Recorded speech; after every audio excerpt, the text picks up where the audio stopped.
Deputy Pittman, I'd like to just talk to you about the media reporting on your scrutiny review you're doing at the minute of the sub-panel. It's coming from a bit of criticism just of late, by all factions. If there is an establishment side, an anti-establishment side, both have been condemning what's been broadcast and published in the mainstream media about this review. Can you tell us a bit about that?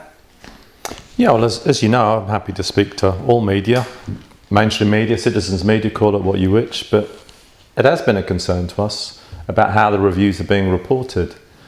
Now, I don't, and the panel doesn't want to interfere in our freedom of the press, as it were, whoever that press is.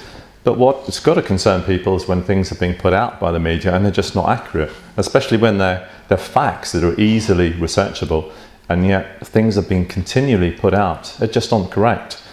So that is really concerning me, certainly.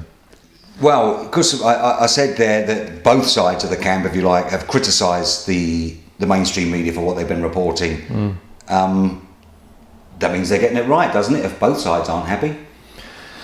Well, you might normally think that under most circumstances, but as I say, when it comes down to facts that are just being put across totally inaccurately, then, if both sides of the camp, and let's be quite clear here, I've got no allegiances to anyone, but I'm chairing a review.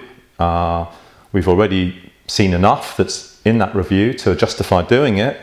And the fact that none of this is being focused on by the media, I mean, we are finding that quite perplexing. And you've got to start asking, because there are some good journalists in Jersey, so I'm beginning to wonder why this is happening, to be quite honest. Maybe, as certain other people have said, we should be looking at the higher echelons of the mainstream media rather than the journalists. Well, you'd have to start wondering, is this down to editors? It's a difficult job. I mean, I fully appreciate that. But when you've got facts, they're cold, hard facts, they're not just opinions from people. You can look them up, they're in black and white, yet this keeps being spun out. I mean, a great example is the 7.5 million. Now, we're not forensic accountants. We're not looking into that from that angle. 7.5 million that was spent on the historical child abuse investigation. That's right. Now, I did an interview the other day, and the graphics that came up, again, the 7.5 million there. And the fact is that 50% of that, around 50%, was spent after Mr. Power and Mr. Harper departed.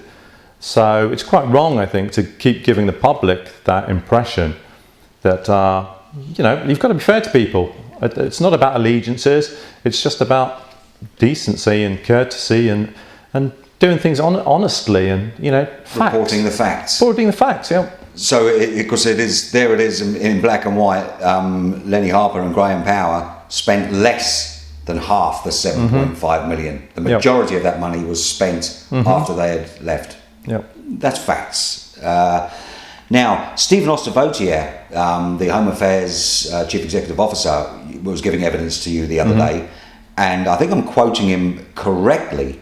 After he watched your interview on Channel Television the other night, he said of Channel Television's reporting of it was, he said he was sick to the pit of his stomach, was his words. He called their reporting of it tosh and dribble. Now, I think that came about because they reported that Home Affairs had signed everything off, signed it all off. Can you tell us what about that?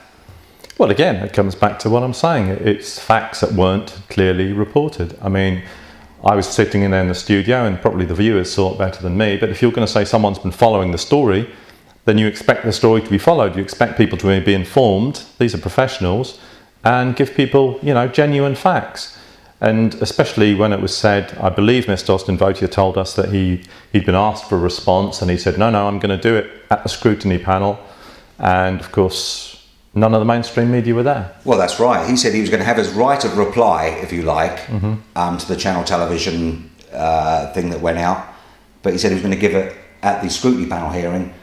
Why did none of the media turn up to that particular hearing where Mr. Ostervotier was going to have his right of reply? Well, again, I mean, I'm quite incredulous at that. I mean, the Home Affairs Minister himself gave evidence, And by his own admission, his performance at the first hearing had been quite appalling, and he actually justified that. If you were there, and you were, he said, well, I'd read the wrong papers, so that's why he could almost hardly remember anything at all. But so he was given evidence, you had the chief officer giving evidence, yet no mainstream media there. So where is that follow-up to make sure you're getting facts? Because that's all we're talking about here. We're not talking about taking sides, we're talking about facts. And if the mainstream media can't even send a journalist to cover these stories, and you know, it's a very complex case, so you've got to follow this consistently. There's no good turning up and you have to ask, who's Joe Bloggs? Or in this case, who's Mr. Callett? Which was asked you by one of the Channel Television reporters. It was asked, and we'd had a similar experience with our other media organisations. They just don't know who's who and what's what. This is accredited media for you. Now we wanted just to. There does seem to be a major consensus here. Is everybody agrees what Gradwell Mick Gradwell and the media behaved abhorrently. Disgracefully, and everybody seems to agree that all sides seem to agree that. Is that right? Well, it's been quite surprising, and one of the big criticisms of Mr. Harper particularly was his relationship with the media, and like I say, I'm not here to defend him, not at all, but it's been quite apparent that it keeps coming up again and again from Mr. Callett. We've heard it from the Minister, Senator Lamako, that Mr. Gradwell, clearly his relationship with the press has left a lot to be desired. Well, I'd just like to just pick you up on that quickly, because if I don't write anything down when it comes to a lot of these meetings, but if I remember correctly, David Walkup, it was said the other day, got wind that Mick Gradwell was going on a bit of a media bash. David Walkup sought and apparently got assurances by Mick Gradwell that he won't go on this media bash. But unbeknownst to Walkup, Gradwell had already recorded something for Channel Television. Is that correct? Well, that's what was put to us at the hearing. And the Minister actually said that if Mr. Gradwell had been a Jersey policeman, still on the payroll, as it were, he would have been probably faced disciplinary charges. Well, he reluctantly conceded that, didn't he? Because he was questioned at length. Yep. And he said, well, he was seconded, so he couldn't have got disciplined, and he'd retired. But when it was actually put to him, if he was a Jersey police officer, Mick Gradwell would now be facing disciplinary action. The Minister did say that, yes. That hasn't been reported in the media. Not at all, no.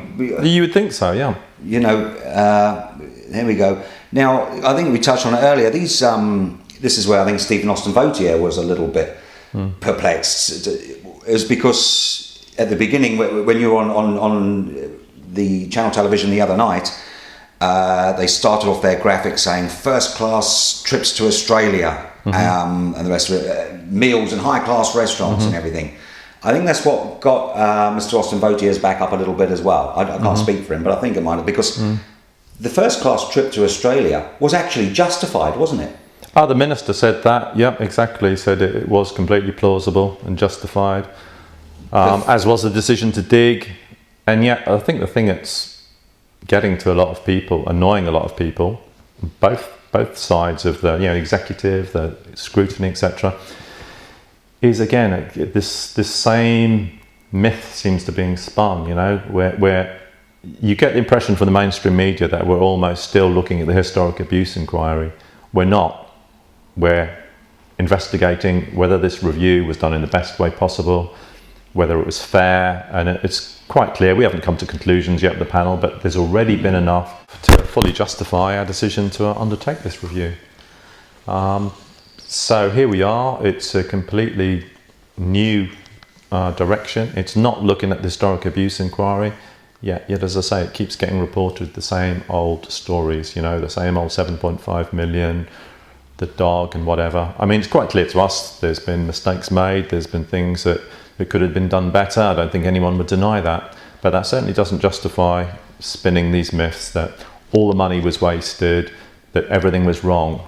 Where if you think back to when BDO themselves came in, they said, look, we actually highlighted 9 instances which were very, very positive, yet they said none of that came out in the media. No, well, in fact, they said it came out the other day at the review, at your scrutiny review, where Mr. Austin Vautier said there was some very good value for money, especially with bed and breakfast, hotel rates and everything. But that's not seen the light of day in the media.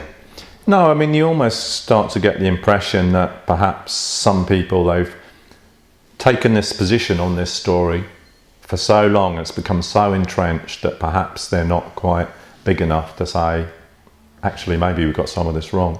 And we all get things wrong, you know, and part of being in the public eye, being a politician, and it must be the same being in the media, if you get something wrong, you hold your hands up. I think, you know, the police officers in the case, they've been big enough to say, yeah, okay, some things could have been done better.